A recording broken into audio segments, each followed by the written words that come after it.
Welcome. In front of me is an LG G8s, and today I'll show you a couple tweaks and tricks you can do on this device. So starting off, we're going to begin with the gesture navigation, which in my opinion is one of the most important ones.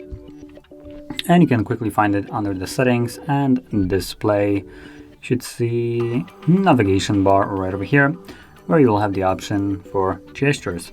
And when you enable it, it will substitute the buttons at the bottom for this a little bit more modern way of navigating. So as you can see, there's a tiny little bar and you can swipe on it to go home, swipe up and hold to go to recent, and then also swipe to the side to switch apps. Now I only have one open, but as you can see, it tries to swipe it to the side. It just doesn't really go to anything else. And also additionally, you do have a back button, which is swipe from a side, which is probably one of the most convenient ones in my opinion. Now moving on to the next one, it's just going to be a simple night mode or dark mode, depending on how you want to call it. It's by standards, it's basically a dark mode, but on this device for some reason it's called night mode, which might be a little bit confusing. But basically, if you go into the settings again and then again under the display, you will find night mode right over here. And from here, when you enable it, it changes everything into this dark theme or dark mode. Now there's additional benefits to this, because on this device the display here is a OLED display, so every pixel is self-lit, meaning that anything that is completely black like here, basically the pixels aren't lit up at all. And because they're not lit up, they're using less energy, and that will save you a little bit more battery because of it. Now the battery that it will save is not going to be anything significant really, maybe an hour max, and I mean max. So don't expect that you're going to go from running the phone for like, for instance, 2 days to running it for 4. That is just not going to happen. But still, it's just going to make it look a little bit better and also save a tiny bit of more battery. Now to this, there's also an option to turn it on as a schedule if that is something that you want. And this will basically force the device to turn on the dark mode when it's dark outside. And personally, I prefer to have a dark mode during night, because when you light up the device, for instance, specifically at night, it won't blast your irises with this just full white light here, right? But then when you are actually outside and there's a sunlight, it's kind of hard to see it, or harder to see it on the dark background. So the white theme is gonna work way better, and this will automatically basically switch between them. So moving on to the next one, it's gonna be the video enhancer. And once more, this is under the display. So let's find it right here. And all you need to do is just enable it, and as you can see, it just enhances the video. Basically adds a little bit more vibrance, contrast, and saturation to it, making it pop a little bit more. So not much more to say. Usually there will be an image in most of the other devices that have some similar feature, but in here you don't really have anything that will show you the difference between on and off. So straight up moving to the next one, it's going to be the animation speed. And this is probably going to be one of the more important ones on LG, because the animations here are a little bit too lengthy and the device just feels a little bit sluggish because of it, even though this is by all means a flagship.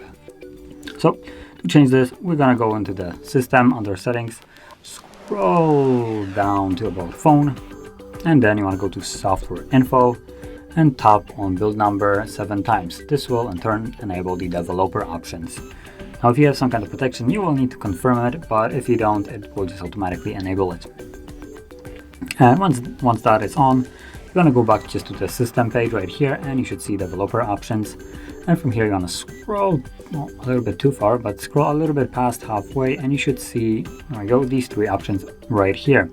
So you have window animation scale, transition animation scale, and animation duration scale, and each one of them will correspond to a different kind of animation. So for instance, the first one, the window animation, is just a simple, well, this window that pops up.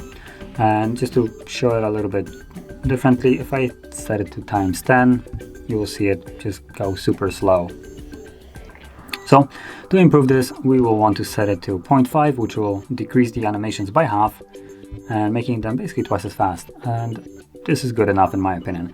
You can also go a little bit overboard and just toggle the animations to be completely off, but then in certain cases it might look a little bit weird because some parts will stay animated and they will be lacking the other part that should be animated, but it just isn't. So in my opinion, the 0.5 is the best option here. And as you can see, this will basically force apps to open, close quicker, go into recent, maximize, minimize, stuff like that. It's going to be all done twice as fast as it was before. And now the last thing that I wanted to show, which is just kind of funsy. I tested it around. It was just kind of, I would say kind of pointless, but just fun anyway. So it's the, I think it was called a palm print or something like that. Let's see. Oh, hand ID, there we go. Because you can have face unlock, but then if you don't want to use your face, you can use your hand. Now, I am kind of laughing at this because it works really bad. So number one, I don't even know if I move closer to the screen. Okay, there we go.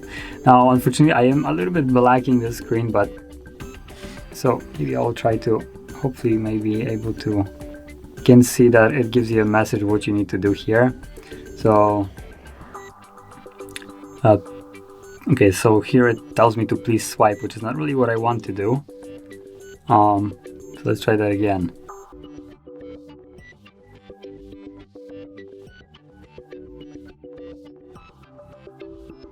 Now, as you can see, the usability of this is a little bit wonky.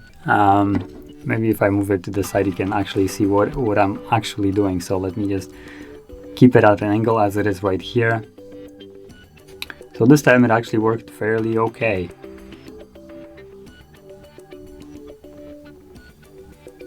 So you can see that it is unlocking, assuming you get the correct distance, but I don't think you can actually use it if the device is, if it's like closed like this, then you can't. Which begs the question, why is this even here? Because if you're holding the phone and you're grabbing it and you want to unlock it, you might as well just press the fingerprint. But anyway, if you want to mess around with it, because some people might, just as a fun one, what you would do is go under the lock screen and security, and from here you'll have the hand ID. And when you go into it, you can, let's delete this one and that, I guess another one.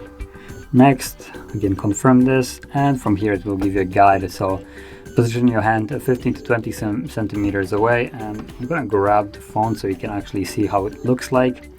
Let's press start. So it creates this circle right here, right, and tells you to basically position it. As you can see, there's these circles. So if I move closer, you can see the yellow one moving, and you want to basically hit all, get it closer, and it will basically complete the scan, then continue, and you do the same thing once more. So again, you hold your hand, and as you can see, there's the yellow one, and you start moving it closer, and that's it. And from basically this, you can now